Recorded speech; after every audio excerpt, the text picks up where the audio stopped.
이 세상에는 두 종류의 왕이 있습니다. 한 종류의 왕은 사람입니다.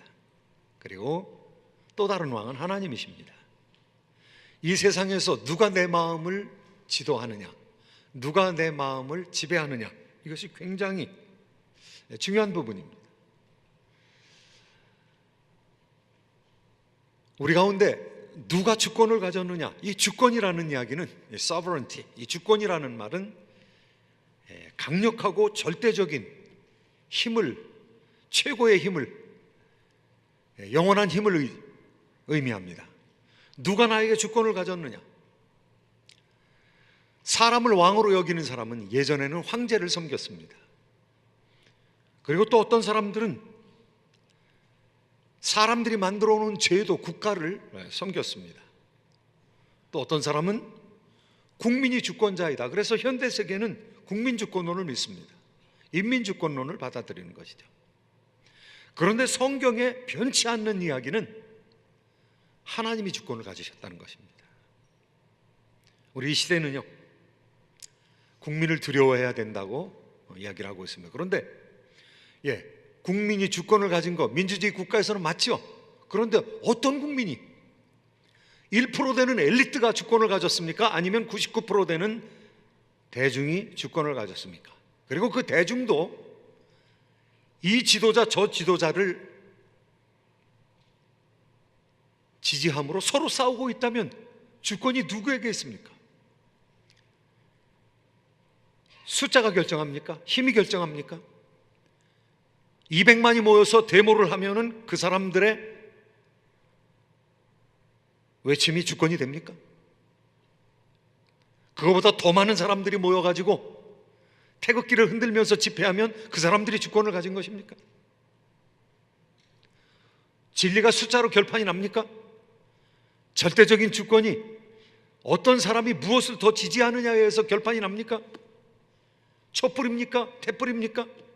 미국에서는 엘리트입니까? 아니면 99%의 민중입니까?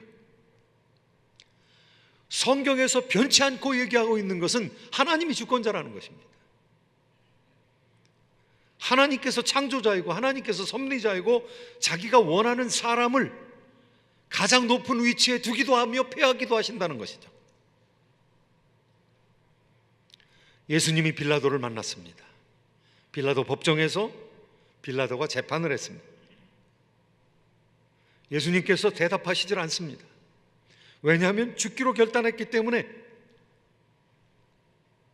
자기 자신에 대해서 변호를 할 필요가 없습니다. 세상죄를 지고 십자가에 못 박혀 돌아가셔야 되기 때문입니다. 사람들이 기이하게 여겼습니다. 빌라도가 기이하게 여겼습니다. 내가 너를 살릴 고난도 있고 너를 죽일 고난도 있는지 내가 알지 못하느냐? 이렇게 예수님께 얘기했습니다. 그러니까 예수님께서 말씀하시기를 위에서 주시지 아니하면, 위에서 그러한 권세를 너에게 주시지 아니하시면 아무도 나를 죽일 수도 살릴 수도 없다. 두려운 마음이 들었던 것이죠. 하나님께서 그 권세를 주시지 아니하시면, 이거 하나님 주권론을 얘기하고 있는 것입니다. 하나님께서 주권자라는 것입니다. 하나님께서 그 주권을 인간 세상의 군주들에게 맡긴다는 것입니다. 빼앗아가기도 하신다는 것이죠. 오늘 이어지는 말씀은 하나님께 주권이 있다는 것을 계속해서 이야기하고 있습니다. 6개의 인이 떼어졌습니다. 7번째 인이 떼어지고 있습니다. 7번째 인을 누가 띱니까? 7번째 인을 떼시는 분은 하나님께서 권세를 주신 예수 그리스도, 어린 양 예수 그리스도밖에 없다는 것이죠. 주어는 생략되어 있지만 오늘 본문에서는 이 그가라는 주어가 생략되어 있지만은 이 어린 양이 7번째 인을 뗀다는 것입니다. 7번째 인을 땜으로 말미암아 심판이 시작되는데 그 심판은 7 나팔의 심판이 시작된다는 것이죠. 마지막 인이 떼어지면서 7 나팔의 심판이 준비되어지고 있는데 오늘 본문 말씀 8장 1절 2절 말씀에 한번 같이 본문 말씀 함께 읽으시도록 하겠습니다. 시작. 7째 인을 떼실 때에 하늘이 반시간쯤 고요하더니 내가 보매 하나님 앞에 7 천사가 서 있어 7 나팔을 받았더라. 일곱째 인을 떼시는 주어는 어린 양이십니다. 예수 그리스도입니다. 그러니까 권세가 예수 그리스도 안에 있다는 것이죠. 예수 그리스도께서 이 세상을 심판하신다는 것이죠.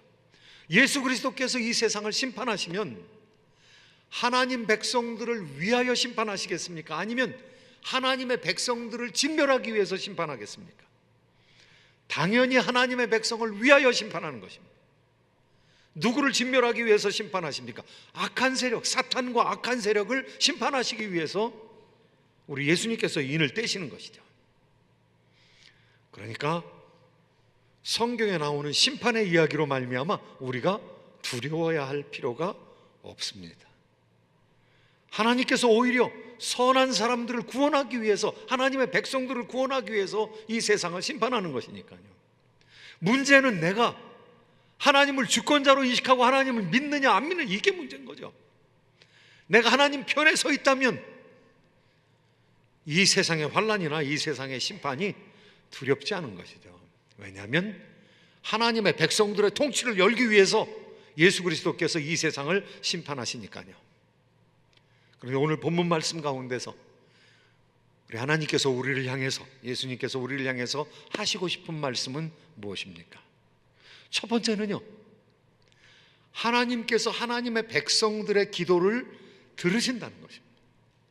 하나님의 백성들의 기도를 듣기 위해서 하나님께서 천국을 조용하게 만드신다는 것입니다.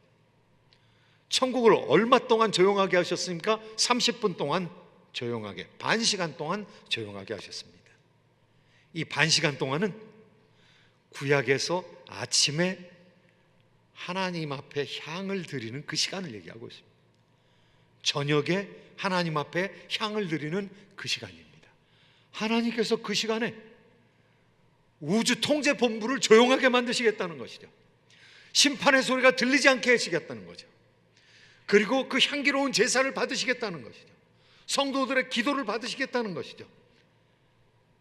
심판이 내려지고 있는 그 상황 가운데서 여섯 번째 인이 떼어지면서 엄청난 심판이 일어납니다. 이 세상의 장군들과 부자들과 이 세상의 권력자들과 왕과 귀족들이 굉장히 큰 어려움을 당하면서 부르짖어 이 구라 무너져라, 산아 내 위로 무너져라, 이렇게 얘기하는데 일곱 번째 인이 떨어지면서 조용해졌습니다. 조용해지는 가운데 하나님께서 듣기를 원하시는 것이 있다는 것이죠. 성도들의 기도를 들으시겠다는 것이죠. 오늘 말씀은요, 향기로운 연기와 함께 성도들의 기도와 같이 하나님 앞에 드려진다는 것입니다. 성도들의 기도는 이 소리거든요. 이 voice, 이 향기로운 연기와 같이 성도들의 기도가 들려지는데 그 기도 들으시겠다는 것이죠. 하나님께서는 항상 들으십니다. 이 세상이 아무리 시끄러워도 하나님께서는 항상 우리의 기도를 들으시죠. 그런데 상징적으로 표현하고 있는 것이 반 시간 동안 조용하게 온 세상을 조용하게 만드신다는 것입니다. 하나님의 보좌는 우주의 운영본부에 있습니다. 우주의 중심에 있습니다. 우주의 통제본부에 있습니다. 그 통제본부에서 다른 소리를 다 주겠다는 것입니다. 지금 환란의 폭풍이 오고 있는데 그 환란의 폭풍의 중심에는 폭풍이 일어나지 않는 폭풍의 눈이 있는 것처럼 그 폭풍의 중심에서 조용한 가운데 누구의 소리를 듣는다고요? 바로 여러분의 기도를 듣겠다는 것이죠. 성도들의 기도를 듣겠다는 것이죠. 우리 하나님 어떤 하나님이십니까? 하나님의 백성들의 기도를 들으시는 하나님이신 줄로 믿습니다. 여러분 기도하자마자 하나님 앞에 전달되는 것이죠. 그 기도가 향기로운 연기가 되어서 그 연기와 함께 하나님 앞에 전달되는 것이죠. 하나님께서 여러분의 기도를 얼마나 존귀하게 여기는지, 하나님의 백성들의 기도가 전달될 때는요, 어떤 그릇에 담겨가지고 전달되느냐 하면은 금그릇에 담겨서 전달된다는 것입니다. 금향로에 담겨서 전달된다는 것입니다. 금제단에 올라가게 된다는 것이죠. 그래서 두 번째는 하나님께서 우리 기도를 어떻게 받으시는가? 우리 기도를 귀하게 받으신다는 거예요. 여러분의 기도가 땅에 떨어지지 않게 된다는 것이죠. 여러분이 기도하면 그 기도하는 음성, 그 음성이 들릴 때에 그 음성이 우리의 성대를 통해서 표현될 때, 아니 어떤 때는 표현을 못해서 우물쭈물할 때 하나님께서 그 심령을 읽으시고 하나님께서 알아들으신다는 것이죠. 그리고 그 기도를 금그릇에 담는다는 것이죠. 그 금그릇에 담는 것을 향로에 담는 것으로 이렇게 표현하고 있습니다. 3절 말씀, 4절 말씀 한번 같이 읽도록 하겠습니다. 3절 말씀, 4절 말씀 함께 읽습니다. 시작. 또 다른 천사가 와서 제단 곁에 서서 금향로를 가지고 많은 향을 받았으니 이는 모든 성도의 기도와 합하여 보좌 앞 금제단에 드리고자 함이라. 향연이 성도의 기도와 함께 천사의 손으로부터 하나님 앞으로 올라가는지라. 하나님의 백성들의 기도가 금그릇에 담겨져서 금향로에서 나온 연기와 함께 하나님 앞으로 올라간다는 것이죠. 금향로, 금제단, 금단, 전부 금으로 만들어졌는데요, 이것은 구약 성경에서 상징적으로 표현하고 있는 부분을 지금 이야기하고 있는 것입니다. 하나님의 백성들이 하나님 앞에 기도하면 그 기도가, 이 다윗이 기도할 때 뭐라고 표현했는가 하면은 나의 기도가 향기로운 연기가 되어서 하나님 앞에 드려지게 하여 주시옵소서. 시편 141편에 보니까 자신의 기도가 향기로운 연기가 되어서 하나님 앞에 전달되기를 원합니다, 이런 기도가 나오는데요, 시편 141편 1절 2절 말씀 같이 한번 보시도록 하겠습니다. 시작. 여호와여, 내가 주를 불러 싸우니 속히 내게 오시옵소서. 내가 주께 부르짖을 때에 내 음성에 귀를 기울이소서. 나의 기도가 주의 앞에 분향함과 같이 되며 나의 손드는 것이 저녁 제사같이 되게 하소서. 나의 기도가 주의 앞에 분향함과 같이 되며, 이거는 그 당시에 있었던 제사의 제도를 얘기하고 있는 것이거든요. 아침과 저녁에 하나님 앞에 분향을 했거든요. 제사장이 들어가서 분향을 했습니다. 특별히 지성소에 들어갈 때는 1년에 한 번 대제사장이 향로를 가지고 금향로를 가지고 들어갔습니다. 거기 향을 가득 채웠습니다. 그리고 불을 붙여가지고 그 향을 가지고 지성소에 들어가가지고 그것을 법궤 앞에 놓았습니다. 그럼 거기서 향연기가 무럭무럭 나서 위로부터 뜨거워진 향연기가 차차차차 내려와서 어디까지 찼는가 하면은요, 법궤 위에까지, 속죄소까지 찼습니다. 그 속죄소까지 찼을 때에 대제사장이 들어가서 거기서 피를 뿌리면서 제사를 드렸습니다. 대제사장이 1년에 한 번 그렇게 들어갈 뿐만 아니라 매일 2번씩 들어가야 됐는데요, 매일 2번, 아침에 한 번, 저녁에 한 번, 향로에 향을 잔뜩 담아서 번제단으로 나갔던 것이죠.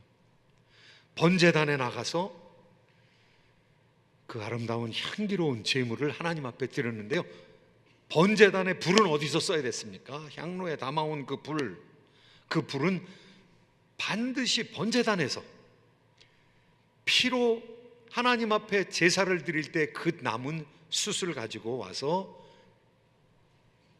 향단에 드렸던 것이, 향단은 45cm, 45cm, 90cm, 그리고 채가 2개 끼어져 있는, 거기다가 향을 놓았습니다. 그런데 아무 향이나 놓지 않았습니다. 소합향, 그 다음에 풍자향, 유향, 이 4가지 종류의 향을 동일한 비율로 섞어가지고 드렸습니다. 그리고 그 향을 드릴 때에 그것을 곱게 빻아서 소금을 치라고 그랬습니다. 거룩하게 소금을 치라는 것이죠. 그리고 그것을 하나님 앞에 드려야 됐습니다. 너희들은 절대로 이 향 쓰면 안 된다, 하나님께서 구별해 놓으셨습니다. 너희들 향기로운 냄새 맡기 위해서 이 향은 쓰면 안 됩니다. 이 향을 쓰지 말고 이건 하나님께만 드리는 향이다, 이렇게 하나님께서 구별해 주셨던 것이죠. 여러분 향수 써보셨죠? 저도 제가 60평생에 올해 들어와서 향수를 제가 처음 뿌렸습니다. 왜냐하면 성도님이 선물로 주셨는데 제가 저를 위해서는 향수를 한 번도 사본 적이 없어요. 평생에 아마 제가 애프터 쉐이브도 한두 병밖에 안 쓴 것 같아요. 전 시간이 없어가지고 이거 바르고 있을 시간이 없습니다. 그냥 뛰어나가곤, 그냥 나가곤 하는데요, 성도님이 주셔가지고 그거를 제가 발라봤는데요, 냄새가 아주 좋습니다. 냄새가 아주 좋습니다. 하나님께서도 이 냄새를 즐거워하시겠다는 것이죠. 사람이 드리는 이 냄새를 즐거워하시겠다는 거죠. 거기 제사장이 들어가서 그 향을 아침 저녁으로 드리는데요, 그 하나님께서 기뻐하시겠다는 것이죠. 그런데 그 향이 드려질 때 하나님의 백성들은 못하고 있는가? 왜 여기 향연이 올라가면서, 향기로운 연기가 올라가면서 성도들의 기도가 같이 올라갔다고 그러는가? 실제적으로 제사를 드릴 때 제사 드리는 백성들은요, 성소에 들어올 수 없으니까 바깥에서 기도하고 있었던 것입니다. 제사장이 기도 드릴 때, 분향할 때 하나님의 백성들은 바깥에 있었던 거죠. 성경에 나옵니다. 누가복음 1장 9절에서부터 11절까지 같이 한번 보시도록 하겠습니다. 함께 읽습니다. 시작. 제사장의 전례를 따라 제비를 뽑아 주의 성전에 들어가 분향하고 모든 백성은 그 분향하는 시간에 밖에서 기도하더니 주의 사자가 그에게 나타나 향단 우편에 선지라. 사가랴라는 제사장이 일할 때에, 세례 요한의 아버지죠, 일할 때에 바로 그렇게 했다는 것입니다. 분향할 때에 문 바깥에서는요, 백성들이 모여가지고 분향하는 시간 30분, 이 30분 동안 하나님께 기도하는 거예요.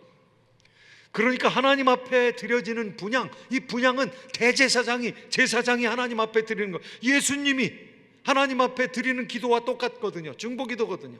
그런데 하나님의 백성들은 제사장이 중보기도 할 때 같이 기도하는 것입니다. 그래서 향연기와 함께 하나님의 백성들의 기도가 하나님 앞에 드려지는 거예요.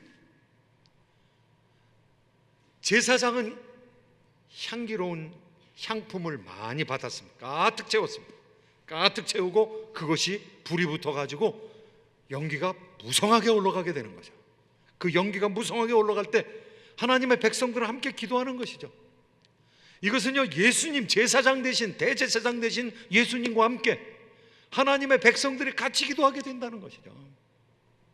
지도자들과 함께 하나님의 온 백성들이 같이 기도하게 된다는 것이죠.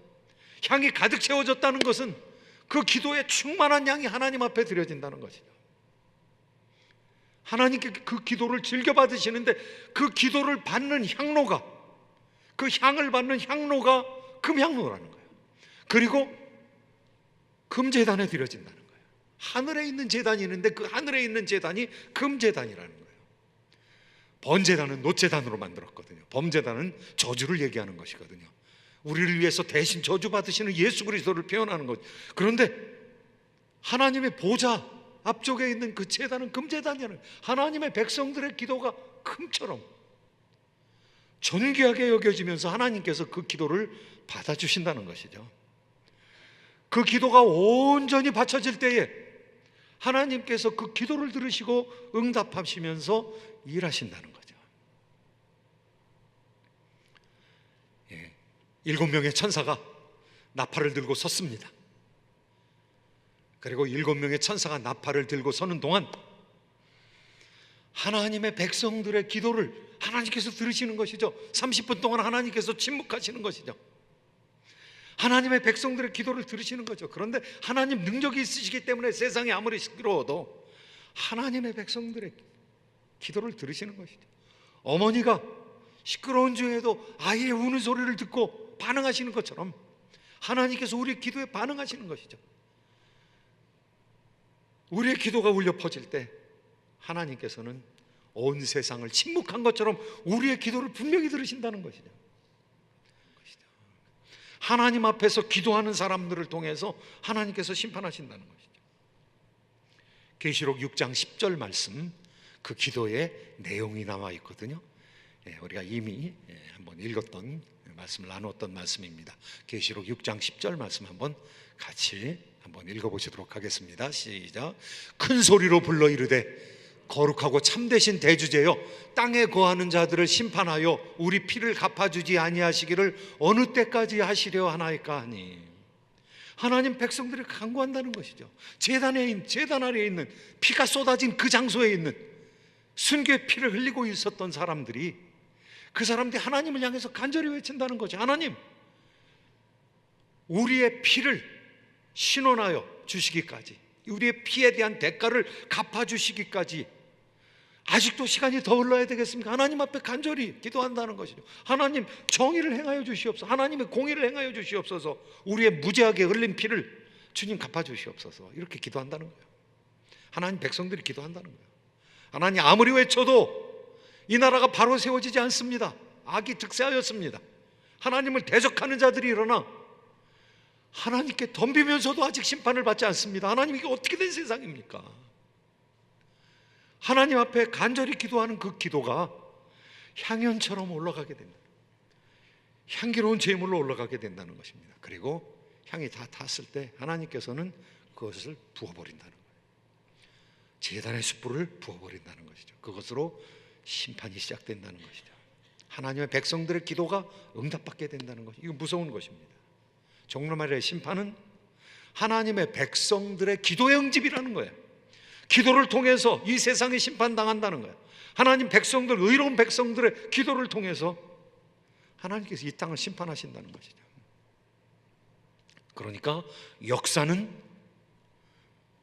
누구에게 달렸습니까? 역사의 주관자는 우리 하나님입니다. 그리고 하나님의 위임받은 권세자 예수 그리스도인 줄로 믿습니다. 그런데 하나님께서 누구를 사용하십니까? 예수 그리스도께서 누구를 사용하십니까? 성도들의 기도를 사용하겠다는 거예요. 성도들의 기도를 통해서 역사를 이루어 나가시겠다는 거예요. 역사의 종지부를 성도들의 기도를 통해서 그들을 역사에 참여시킴으로 말미암아 이 세상을 심판하겠다는 거예요. 예수 그리스도께서 이기시고 하나님 아버지께서 앉으셨던 그 보좌에 함께 앉으셨습니다. 예수님께서는 이기는 자에게는 내가 하나님의 보좌에 앉은 것처럼 너희를 내 보좌에 함께 앉게 하여 주겠다. 그래서 세상을 심판하게 하시겠다. 종말에만 심판이 이루어지는 것이 아니라 지금 역사의 진행 과정이 하나님의 백성들의 기도에 있다는 거예요. 기도에 달려 있다는 거예요. 우리가 어떤 기도를 드리느냐, 이것이 역사를 운행해 나가게 된다는 것입니다. 무서운 것은요, 절대자에게 이르는 사람입니다. 자기가 싸우지 않고 그냥 이르는 사람이에요. 그런데 절대자가 임하시면 무서운 거예요. 절대자가 임재하셔서 여기 음성과 번개와 지진과 우레, 이거 다 하나님의 임재의 영광을 표시하는 상징들입니다. 하나님께서 임재하시겠다는 거죠. 사랑하는 성도 여러분, 기도가 우리의 사명입니다. 오늘 우리가 우리 교회의 표어를 봅니다. 올해 표어는 유다서 1장 20절, 지극히 거룩한 믿음 위에 자신을 건축하라. 근데 바로 그 뒤에 무슨 말이 나오는가 하면요, 성령으로 기도하라. 성령으로 기도하라. 하나님의 뜻을 이루는데, 거룩한 건축을 하는데 무엇이 필요한가? 이 성령으로 기도하는 것이 필요하다는 것이죠. 그런데 기도하면서 우리가 낙심에 빠질 때가 있습니다. 하나님이 들으시는 걸까? 이게 너무 침묵이다. 하나님 왜 아무것도 안 듣는 것처럼 그렇게 침묵하실까? 그러나 여러분, 실망할 필요 없습니다. 하나님께서 우리의 기도를 남김없이 들으십니다. 땅에 떨어지는 기도 없이 하나님께서 온전히 들으십니다. 시인의 한 시편을 보면은요, 기도란 무엇인가 다시 한번 생각해 보게 됩니다. 지금부터 80년 전에 쓰여졌던 청마 유치환이라는 사람의 시인데요, 깃발이라는 시입니다. 저는 이 깃발이라는 시가 기도에 대해서 가르쳐 주는 것 같아요. 기도는 깃발이다. 이 깃발은요, 그냥 평안하면은 깃발이 축 늘어져 있어요. 그런데 바람이 강하게 불면 강하게 불수록 이 깃발의 모습이 완벽하게 나타납니다. 네모다란 깃발인지 세모가 된 깃발인지, 깃발에 털이 달렸는지 술이 얼마나 달렸는지 폭풍이 오면은요, 더 잘 알 수 있어요. 이것은 소리 없는 아우성, 저 푸른 해원을 향하여 흔드는 영원한 노스텔지어의 손수건. 순정은 물결같이 바람에 나부끼고 오직 맑고 고운 이념의 표대 끝에 애수는 백로처럼 날개를 펴다. 누구인가? 슬프고 애달픈 마음을 맨 처음 공중에 달 줄을 안 그는, 일제시대에서 그 아픈 상황에서 아무리 기도해도 우리나라가 광복될 것 같지 않는 그 상황에서 사랑하는 사람은 전혀 돌아올 것 같지 않은 그런 영원한 노스텔지어, 그냥 향수에 젖어서 평생을 살아야만 되는 님은 까딱도 안 하는 그런 상황에서 시인은 노래했던 것이죠. 그러나 우리는 그렇지 않습니다. 우리는 결말을 합니다. 우리는 결론을 합니다. 하나님께서 모든 그 펄럭거리는 그 외침을 들으신다는 거, 그 아우성을 들으신다는 거죠. 우리 하나님께서 응답하신다는 것이요. 영원한 노스텔지어의 손수건이 아니라는 거죠. 우리는 응답받는 기도를 하고 있다는 것이죠. 하나님께서 반드시 응답하신다는 거죠. 그리고 그 응답을 향해서 우리를 초대하고 계시다는 것이죠. 기도하면 나하고 같이 통치하게 되는 것이다. 미래의 너희들의 통치가 열리는 것이 아니라 기도를 통하여 나와 함께 통치하는 것이다. 그래서 다니엘은 9장에서 중보기도 합니다. 10장에서 중보기도 합니다. 그런데 다니엘하는 중보기도가 그날에 하나님께 들은 바 되었다는 것이죠. 그날에 들은 바 되었다는 것이죠. 그래서 9장의 중보기도는 그 기도한 날 저녁에 가브리엘이라는 천사에 의해서 응답이 임하는 것이죠. 10장의 기도는 하나님께서 그날에 들으셨는데 그날에 출발한 천사가 페르시아국의 흑암의 권세에 막혀가지고 20일 동안 묶여 있다가 빠져나옴으로 말미암아 20하루 만에 응답되는 것을 우리가 보게 되는 것이죠. 사랑하는 성도 여러분, 괴로우시죠? 폭풍의 바람이 불고 있죠. 두려움의 폭풍우가 지나가고 있죠. 그런데 깃발은 쫙 펴집니다. 어려울 때 깃발은 쫙 펴지는 거죠. 우리는 평안할 때 기도할 것 같은데 그렇지 않습니다. 간절한 기도는 폭풍우가 몰아칠 때, 강한 바람이 몰아칠 때 완전히 다 쫙 펴지는 거죠. 그런데 그것이 영원한 노스텔지어의 손수건이 아니라 하나님의 응답으로 말미암아 평강을 누리게 되는 우리의 기도라고 성경은 가르쳐주고 있는 것입니다. 건강한 교회가 되려면은요, 하나님 말씀 위에 바로 서야 되지만 그리고 성령으로 기도해야 되는 것이죠. 중보기도를 우리가 배워야 하는 것이죠. 중보기도 팀이 얼마나 많은지 모릅니다. 우리 교회 목요일 날 중보기도 팀도 있고 매일 중보기도 팀도 있고 한 100명이 계속해서 1시간 동안 기도하면서 순서를 바꿔나가고 있고요. 월요일에도 치유를 위한 중보기도 팀도 있고요. 또 예배에 있을 때마다 예배 배면에서 여러분 모이고 있는데 이 예배 시간을 위해서 기도하시는 분들이 있습니다. 우리가 거룩한 믿음 위에 자기를 건축할 때 성령으로 기도하는 기도의 능력자로 서시기를, 그래서 여러분의 입술을 통해서 하나님의 역사가 만들어지기를 예수 그리스도의 이름으로 축원드립니다. 기도하겠습니다.